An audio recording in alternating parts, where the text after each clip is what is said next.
Alright, so where were we? Oh yes, so here's me disassembling the arm, ready for adding the new pins for the 16 servo controller board. And you can see I am quickly testing it and removing the board. As you can see over here, I'm now preparing all the equipment needed to desolder it. So here is the board. So what I'm going to be doing is all those pins I'm going to be removing, and I'll be using this soldering sucking machine of some sort to remove by pressing the plunger in and then pressing the button to eject.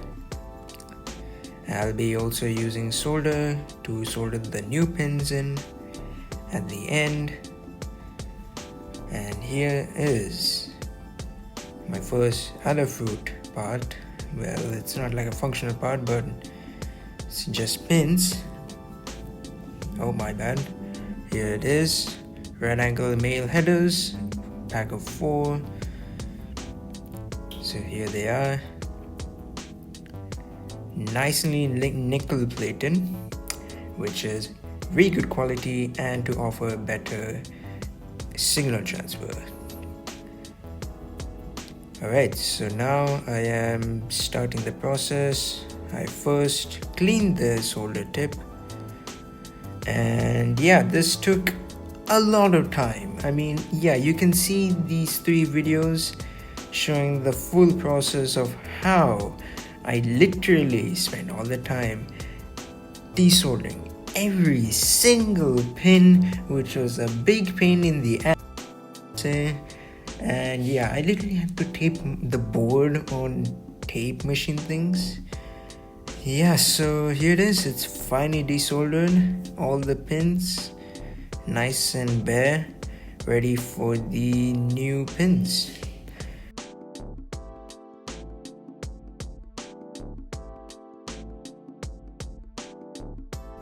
So here is one piece,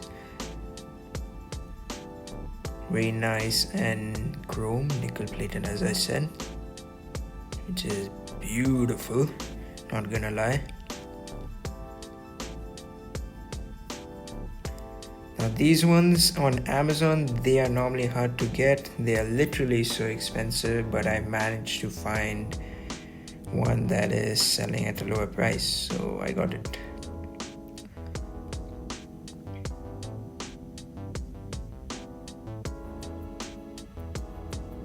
So here it is, test fitted, and yeah, that's how it's gonna be.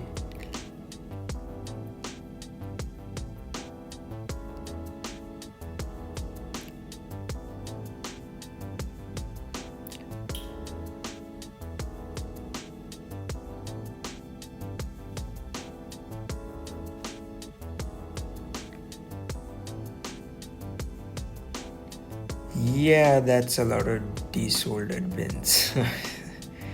Sure is a lot. Okay, so now what I'm doing is I am soldering all the pins back in place.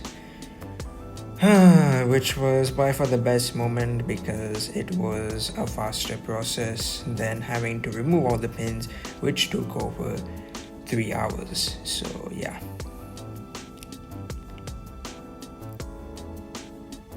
I also had to extend and move the capacitor, just like that. And well, ladies and gentlemen, that is the board with the new pins. Yeah, so I soldered the capacitor like that and extended a few bits of wires. So I'll see you tomorrow in a new day. Alright, brand new day, and yeah, as you can see, I finally connected the driver board back in place with its connectors, ready for the test to check whether the servo still works from the new connectors. Yeah, as you can see, I did extend the capacitor as I said earlier.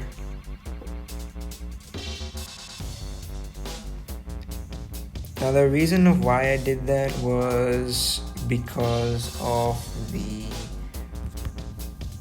it was in the way of the connector, so I couldn't connect the servo wires, so that's why I had to extend the capacitor in order for easy access. So yeah, the board looks so good with all the pins, which was actually one of the most important parts of the suit, the arm.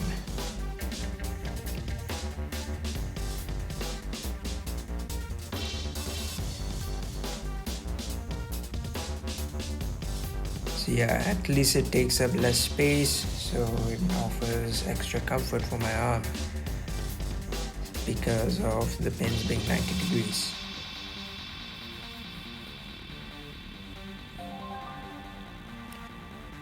So now with those plugs, I am going to be plugging the servos into the board so that I can do the test.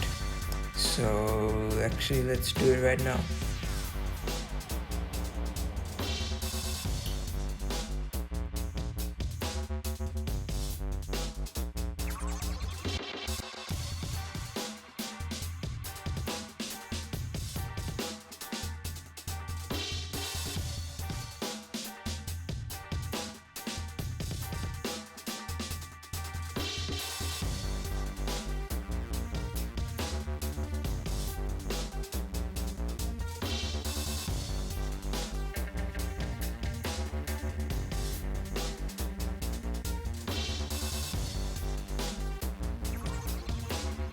Alright, so everything is now plugged in. Let me switch it on.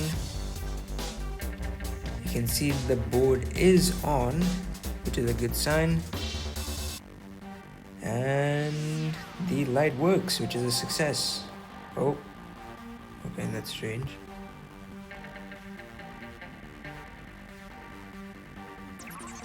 Yeah, that's a problem.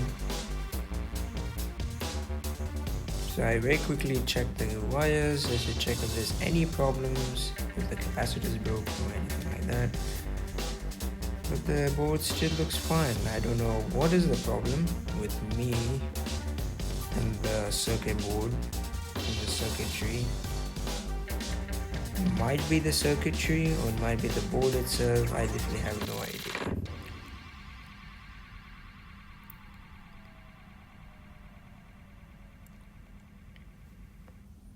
Okay. Finally it works. It turns out. What? Yeah, it is. I don't know what is wrong with the arm. Let me just fix this up.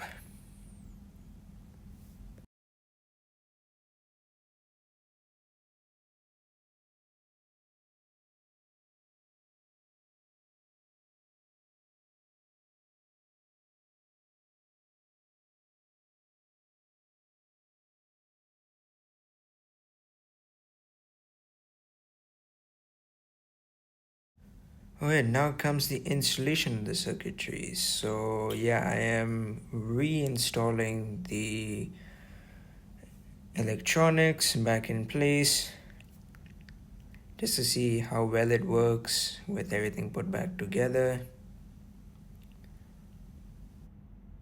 There's the inner brace in place.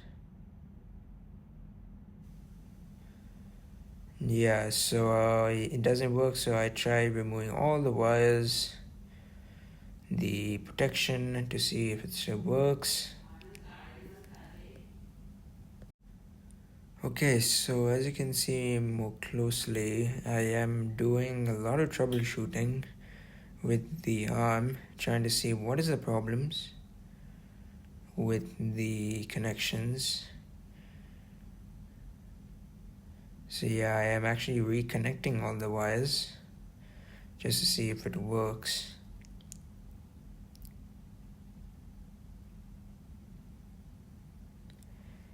And well, it turns out after removing all the wire protection, it turns out that a wire has some exposed copper, which means it is broken.